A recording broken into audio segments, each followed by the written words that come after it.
Wait, hold on, let me fix my hair for the thumbnail. Me too. Alright. No nervousness. We're gonna be open and honest and vulnerable for everybody else on the internet.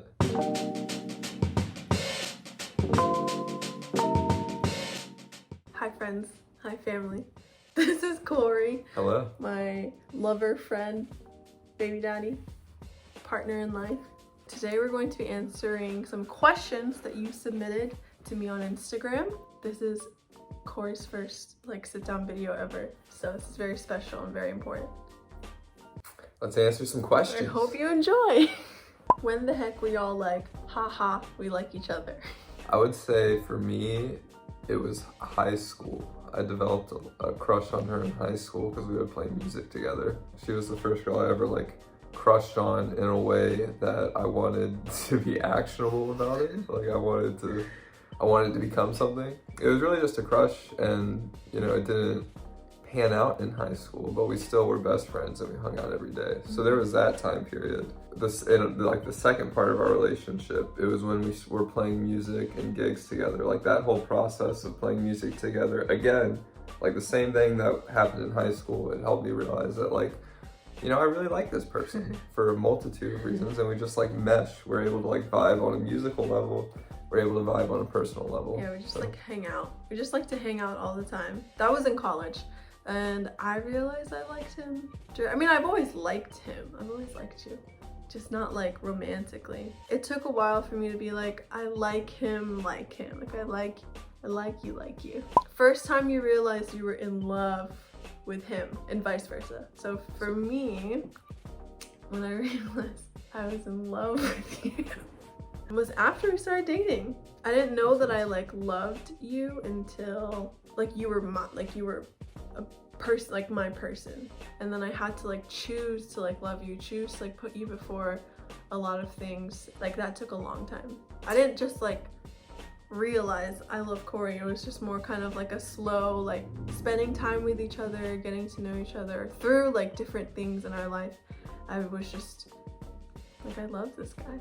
I love him. Yeah, and interestingly, even though I was the first person to crush on you, Sam said I love you first, actually. It took me longer to feel comfortable getting to that second point. Having a crush on somebody is sort of a personal thing, but then falling in love together, it's a level of vulnerability, and it always takes me a long time to open up to anyone. So I guess it made sense that it took a while for me to open up to get to that next step. There was no movie moment where I was the love of my life finally found you after my searching. I said I love you first. Yes. So we're gonna talk about another first. First kiss story. Okay, so there's two first kiss stories because there were two first kisses. Yeah, there was the high school version of Corey and Sam, and then there's the college version of Corey and Sam, and now there's the mom and dad Corey. Yeah, the and mom Sam. and dad Corey and Sam. So the high school Corey and Sam. Basically what happened is we were doing some activity. I don't quite remember what. Taco Bell maybe. And I was driving her back home to her parents' house late at night, and we just parked in the driveway, and this was at the end of senior year, right before we were about to leave to go to VCU. Sort of just talking about, we hang out every single day. What are we trying to be? What are we trying to do? What are you doing? What are we doing? So in my brain, I was just why is he asking me this question? Why can't we just keep hanging out and not putting feelings in the middle of it all? Because I really just liked hanging out with you. He was asking me all these questions. I was just okay, I need to figure this out for myself. I don't feel these feelings now, but how can I see if I feel these feelings? So I kissed him while he was saying this. I didn't tell him I was gonna kiss him. I just kissed him in my parents' driveway. Sorry, mom and dad. I had no idea that she was going to do this, and I'm not a person that's good on my feet or in high pressure situations. So when she leaned in to kiss me, I had no idea what was happening. I had never kissed a girl. I had never even come close to kissing a girl. And she just leaned in, and we were having a conversation. We were talking, and she just leaned in, and I was shocked. I just stood there. I didn't do anything. Her lips touched mine. I know. I didn't move my lips at all. I didn't move my body at all. I was straight just What? It was like the worst kiss. Yeah, like I didn't know what to do. I literally just sat there and let it happen to me. I had no idea what to do. I like kissed you, but like nothing happened. Like his lips didn't move. He didn't say anything. He didn't even like move back. Like he just like stood there, just like. I think the first thing I said afterwards was, "Well, that was weird." Yeah, actually, I was like, okay. I'm just not that type of person. It wasn't like that movie moment where you kiss somebody and then like fireworks go off behind you and like like deer run behind you and a rainbow pops up. Like. It wasn't magical. Yeah, it was just like I kissed a wall and the wall was like appalled. Yeah, and plus we were having kind of a heated conversation and I was like actually trying to talk about these things. It just didn't vibe with me at the time. But then the second kiss was when we met up back again at the end of freshman year of college. I would consider that my first actual kiss. Because you actually kissed me. That one went much better. So, yeah. It was a great time. Yeah. What was your best date? Okay, so we recorded this before yesterday, and like I couldn't think of an instance where like it was like a date. Like, because we don't do anything fun. Not so like there's that. nothing No, to really I say. mean, okay. I don't know what to say now. Our best date, all the times we've got sushi together. There was a period of time in college when we would just like eat out all the time because we had like swipes and like dining dollars. So we just like spent those and then we ran out of those. So we would just go out to like local restaurants and eat all the time. That was a good time. I just like eating. I just like hanging out with you. I don't really feel like we date because it's never been like a formal like, hey, do you want to go do this at this time? When are you free? We're always just like, hey, what are you doing? I'm hungry. I forget what year it is. 2017, 2016? I don't know. We went to New York City, just Sam and I. Yeah, that was fun. That was a phenomenal experience. Yeah. We went and saw Iron and Wine and who else? Jessica Hoop. Jessica Hoop. We saw them at some theater that was just like right off Broadway. Off Broadway. And then afterwards we went to like the Starlight. Okay, yeah, that was a good day. Starlight Cafe, which was like this cafe filled with aspiring or current Broadway singers. So they're like bringing you your food, jumping up on the table, singing Broadway hits. And you're like trying to dodge people's ankles. It's just like wild. It's a super packed restaurant. The food was okay. They had waffle fries. It was like overpriced diner food. But I mean, you're paying for the experience. And then just like walking around New York City, Sam thought she had her purse stolen or something stolen out of her purse. So we went back to the theater and we actually got to see Sam Beam. I think it's Beam. Iron and Wine. Turns out it wasn't actually stolen. She just forgot it at the Airbnb we were staying at. I forgot it the whole time. Yeah, that was just like an all around very enjoyable experience. I agree, yeah. Multi-day date. That was like that concert was the reason why we went to New York. It wasn't just like we went to New York and like that was happening. That's a vibe. That was a good date. That was a good date. Yeah, that was a good date. Next question. What was your first fight about?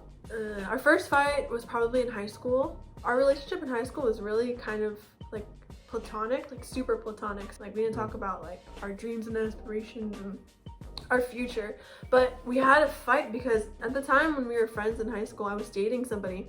I knew this guy. I knew he had feelings for me, and I still continued to like hang out with him because like I really just liked hanging out with him. I didn't feel the need to address the feelings because one, I was in a relationship, and two, I didn't want to be in a relationship at the time. So I want to clarify something about this story. For the period of time before this happened, Sam was not actually dating who she was dating at the time. What happened was that you started dating that person again. Yeah. And so I was basically like, all right, well, I'm out. I think what happened though was I was a little rude about it, like unnecessarily. And I was just like abrupt and rude when we were just like friends before. And we hadn't even talked about feelings at all previously. I sort of was just like, all right, well, I'm just gonna dip, you know, like, all right. We peace. like would like meet up after school every day, and then that just like stopped happening. And then I saw him in the hallways, and I was like, hey.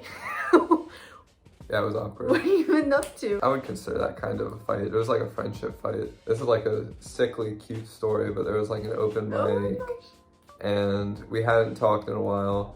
And I don't think I needed to apologize for distancing myself, but I did feel really bad the way I did it, and there was just like no emotional intelligence involved at all. And I still wanted to be her friend, frankly. So I just sort of got up on the stage of the open mic and was like, Sam, come up here and sing this song that we've written together with me. This was like in front of like 30 to 50 people. He was on stage in front of an audience, and then I was sitting in the front row, and we had not spoken in like 3 months or something like that. And then this guy surprises me, gets up on stage, and is like, there's somebody here I need to apologize to. Sam, will you come up on stage and sing this song with me? And then we sang this song that we wrote together the previous year. I don't know, it felt like a movie. It didn't feel like real life. I still get cred, you know, for doing that. There's a video somewhere on, like... It's probably lost. It's lost, It's but probably lost. I've been trying to find it because it's the sweetest The thing. memory stays alive. Yeah, I just said that so the fight had a nice resolution. It did. We became friends again, and then we became lovers. What is a good quarantine date night? Good date night ideas? Question mark. Date night in quarantine. We'll like sit outside for an hour and like talk, and then we'll go inside and we'll watch TV, or like we've worked out, like we'll do yoga together, or like I'm doing this like 2-week shred thing with my sisters, and if I need to catch up, he'll work out with me. Well, he did that once, but like I'm probably gonna do that tonight. Well, I'm gonna do that tonight. You can if you want to. Or like if we don't really know what to do, we kind of just want to do our own thing, we'll just like sit in the same room with each other and we'll just like work. Like I'll edit or whatever, and then he'll work on his music. Or code. Really all I or do do nowadays. school. Like we'll just like work together in the same room, and then I don't know, I'll get us a snack or a dessert to make it special. It was important for us to set a day that like we would pay attention to each other, and there would be no work involved, and we would just like connect with each other. That was important. I would say if you're looking for a date night idea, I would base it off that. Like maybe do something you and your partner haven't done before, like work out together in your Play bedroom. video games. Yeah. We used to play Overcooked together. Or just talk to them, connect to them. You know, outside of like the day-to-day things you guys have to handle together. Just be like, how you feeling? What's the vibe? Yeah. Just talk about Vibe it. check. Vibe check. What your fave song to sing together? My favorite song to sing together is Dearly Departed, because we're both singing in that one. It's good harmonies, and when we practice well, it sounds really good. It's a really good song. If you don't know, it's by Shaky Graves and Esme something. That's mine. What's yours? We crushed some Disney songs. We really Yeah. do. What are some examples? Love is an Open Door, Lost in the Woods, I Can Show You. Or Yeah. Moana. Moana, yeah, is a we're bop. crushing Moana. Any song from Moana is a bop. That's true. That's just a true statement, regardless of this question. Baby number 2! Exclamation point! Exclamation point! I have to finish grad school. I'm gonna finish grad school, and then it'll happen sometime in the next 20 years after that. 20 years? Yep. That's the answer I'm sticking to. Well, it's gonna happen sooner rather than later. Not anytime this year, but you're graduating next May. Yes. So May 2021. Anytime after that. In a 20-year time span after that. No, like 5. At least after next be year. like alone for so long. Yeah, I agree with that. Probably get an animal first. Corey, will you ever let Sam dye your hair? LOL. Only if it's something cool. I'm not trying to get it like blonder. I would dye But you would it. have to first. Is that how hair dyeing works? Yeah, like this is all like blonde underneath. So you would blonde it and then you dye it a different color. Bleach it. You Yeah. bleach it. What color? Purple? Will I look good with purple? I don't know. I have like a reddish Yeah. skin tone. I think maybe like red, orange, neon yellow. Neon yellow. Pea yellow. We get a streak of pink to match Would you you. do it? Just like straight down the center of Oh my my forehead gosh. where my hairline Or is. Like on like- the Avatar. Like on the Avatar, like a strip of pink straight down the top of my head. So to answer the question, I would dye Yes. my hair if I could look like the Avatar. Gosh, not everyone's gonna ask you to do it. Next place to travel together. The West Coast. I posted about this a while ago on Instagram. I think I archived the post because travel is weird right now. I don't want to be like, I don't know, I don't want to jinx things. We've had plans to go to the West Coast to see, I want to show them San Francisco. But yeah, once everything blows over, if it ever blows over, I don't know, we want to go see a friend in Sacramento. He wants to go see Seattle, Pacific Northwest, because he's never been. and he likes the rain. And all The the rain cities are like falling in the background. big tech cities, and I work in tech. So before I apply or look for any type of job, I sort of just want to see what it would be like to live out there. That'd be cool. See what the vibe is. We could live out there one day. No question, y'all just cute as hell. Thank you. What drives you crazy about the other person and what makes you love them more? You go first. You drive me crazy. I just can't sleep. But it feels I think you can be a people pleaser. Yeah. I think that's the It drives me crazy too. yeah, it's one of the more frustrating things. Not the fact that like you like to make people happy or make people comfortable. Like that's a good trait. I guess where it's manifested itself poorly is when you try to do it to your own detriment. Like you sacrifice something about yourself in order to try and make other people happy. Again, not like a bad quality, but like everything in moderation. Like if you continuously do that throughout your life, you're just giving pieces of yourself away all the time for others. And that's led to a couple stressful situations. What drives me crazy about you is that you're super, super, super, super, super introverted. Not that like I don't like that, but because it makes it harder for me to find something that like is fun for me and fun for you at the same time. That's not just like the same things that we do all the time. We're really good at having like normal everyday life together. Like we're really good at just like doing the mundane, and we like it, we enjoy it. But when I want to like have fun or do something spontaneous, it's like really hard to just like do it. You need like planning and you need like a heads up, which is fine, it's all good. It's just like I want that like that feeling of like like adventure. We're very different in that way. I'm really social and he's the opposite of that. I've learned to not like force, like even this video, I don't want to force you to do anything you don't want to do. What do you love about me?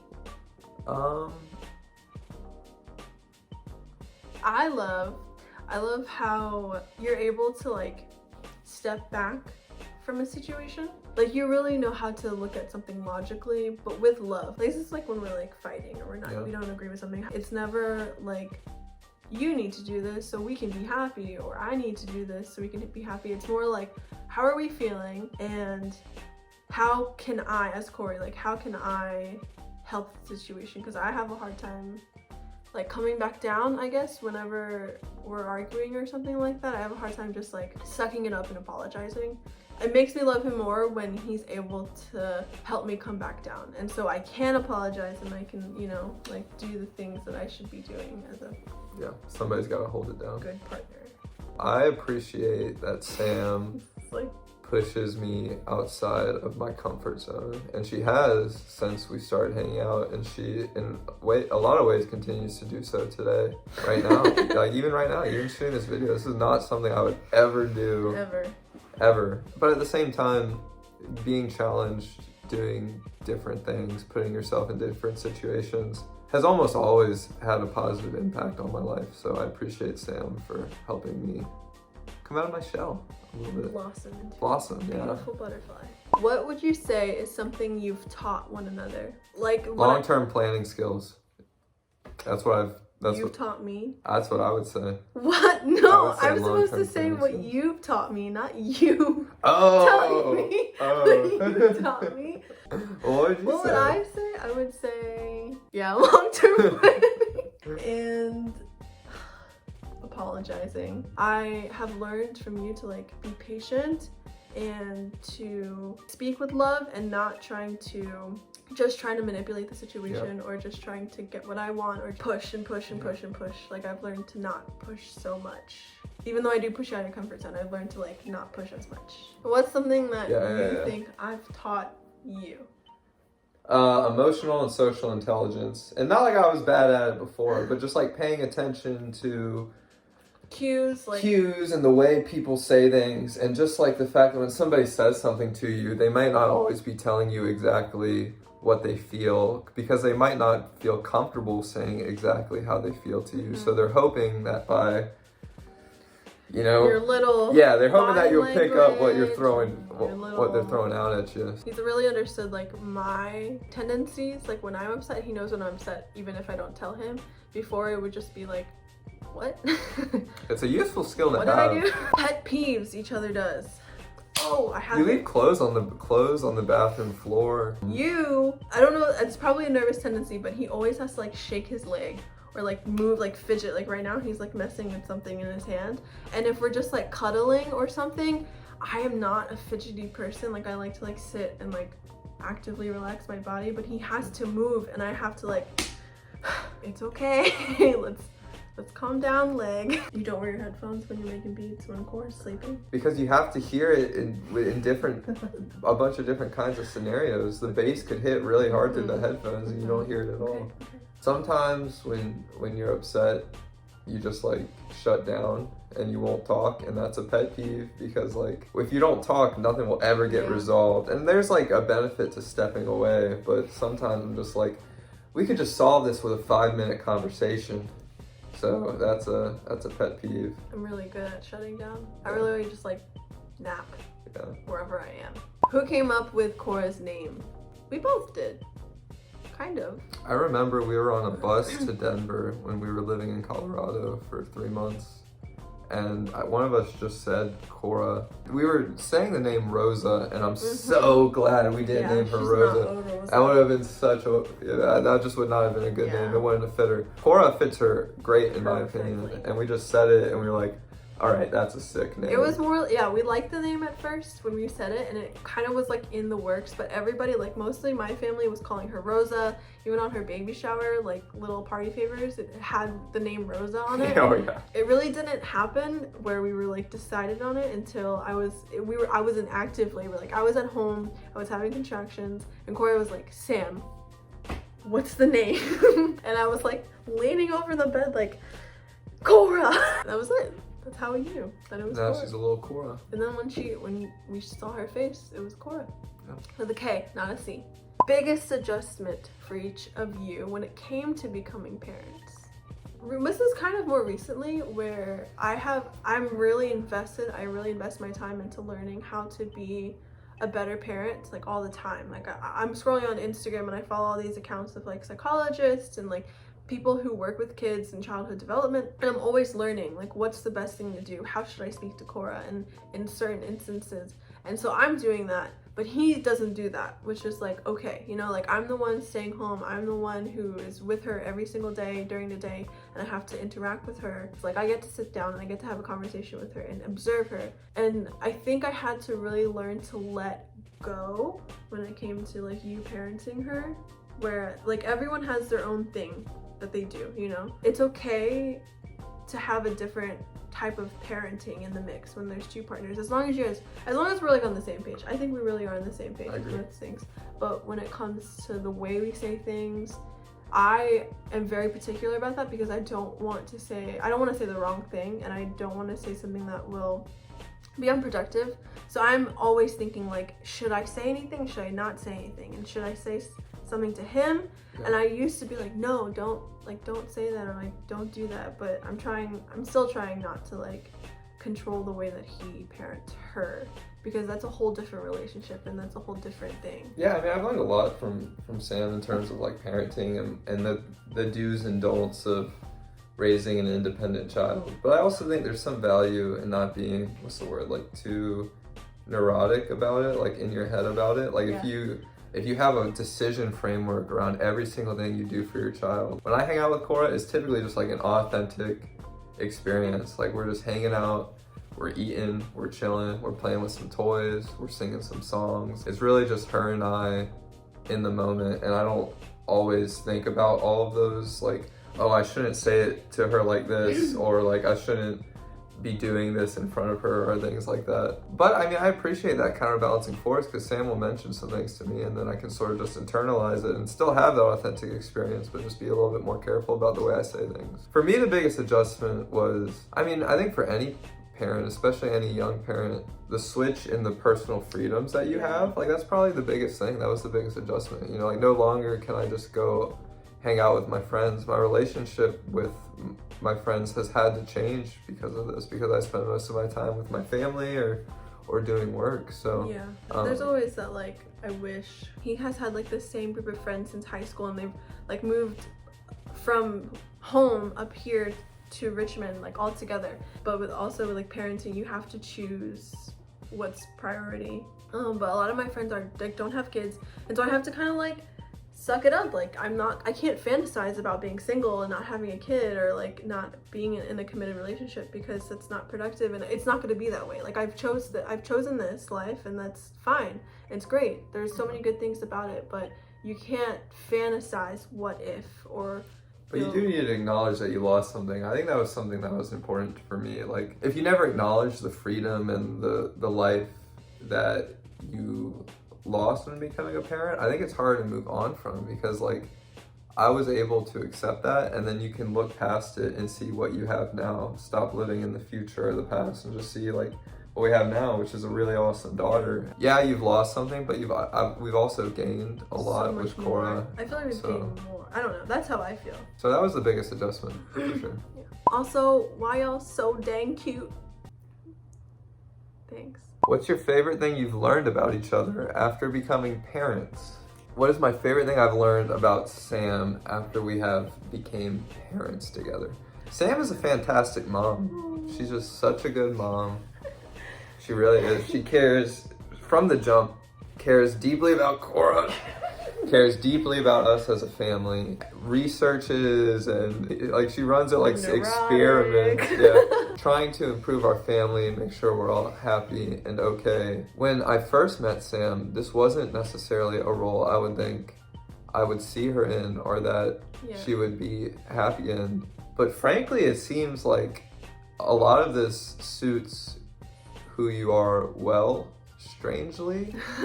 Being like an interesting type of caregiver, like not a caregiver in the way that I know my mom, which is just like a ton of love, a ton of affection. Sam's a different type of caregiver. I feel comfortable knowing that Cora is in her hands. I love who Cora is turning out to be, which is a big shout out to Sam, because she's doing a lot in raising her, and like she said, like doing a whole bunch of research into how you're supposed to talk about your kids and the things you're supposed to expose them to. And I appreciate all of that. I guess to answer the question, I learned that she is a terrific mother.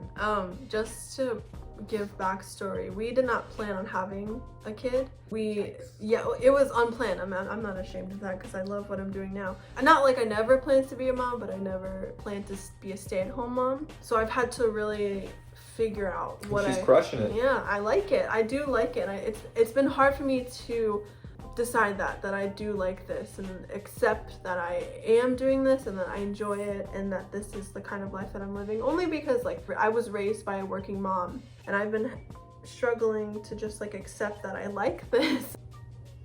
Oh, she just woke up. Cora's weak. I've learned how hard you work.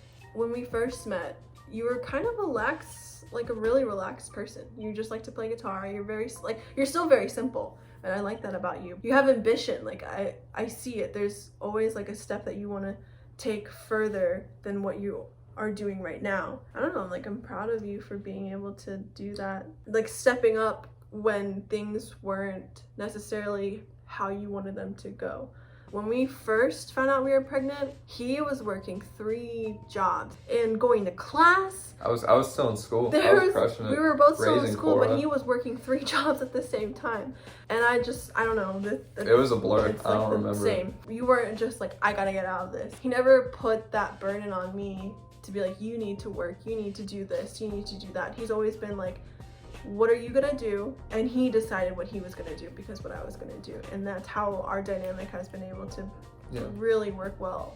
Doing really well because of this guy. Last 2 questions. Describe what you always expected love to be versus what it actually is. I expected love to be this like perfect romantic thing. Where you go pee? Okay, he's gonna go potty. I expected love to be this like super romantic, like heartstring pulling experience. You guys just love each other so much that all you want to do is like be around each other, and you want to do amazing like adventurous things all the time, which is like you should want to do that with your partner. I don't know if you can hear Cora crying, but she's awake from right now. We're trying to finish this before we go get her. Yeah, I don't know. I expected love to be this like super big and crazy and exciting thing, when like our love, me and Cora's love, is not like that at all. Like it's a very calm and like kind of subtle in the small moments of our life together, and it's easy, and it is like hard work. Like I say that it's easy, but it's only easy because we have those hard conversations when we need to have them, and it's only easy because we trust each other to help each other through it. It's been a lot of work to get to where we are. I'm gonna get Cora. Huh? The bunny house?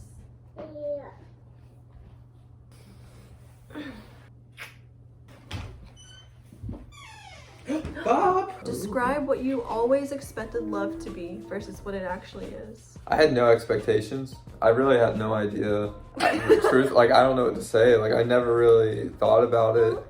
I never really worried about it, frankly. What it actually is, I think I found it's an iterative process. It's not just like you fall in love with somebody and that's just like that initial feeling carries you for the duration of your relationship. I'll get one. Oof. She's not happy that we're answering questions. To finish my thought, love is an iterative process. You don't just fall in, at least for me and Sam, like I haven't just fallen in love with her once and then that feeling has propelled me for the duration of our relationship. The things that you love them for are continuously changing, I think, because the person you are in love with is continuously changing. Amen. It's a process. It really is a process of rediscovering the person throughout the years that you're together and being willing to fall in love with the person again over and over. I agree 100%. I think that's important, so. Oh! Alright, last question. I think this is supposed to say make. How do you make time for the two of you with a toddler? Basically, earlier what we said is that we have a date night every week. We have a date night every Wednesday night. And that's like a non-negotiable. That's the time we spend together, even if we don't do anything that's like date nighty. Like we don't go out right now because obviously there's a global pandemic and nobody's really going anywhere. So just making sure that that time is understood between the two of us, that is our time. Nobody else, not even Cora, is allowed to be there with us.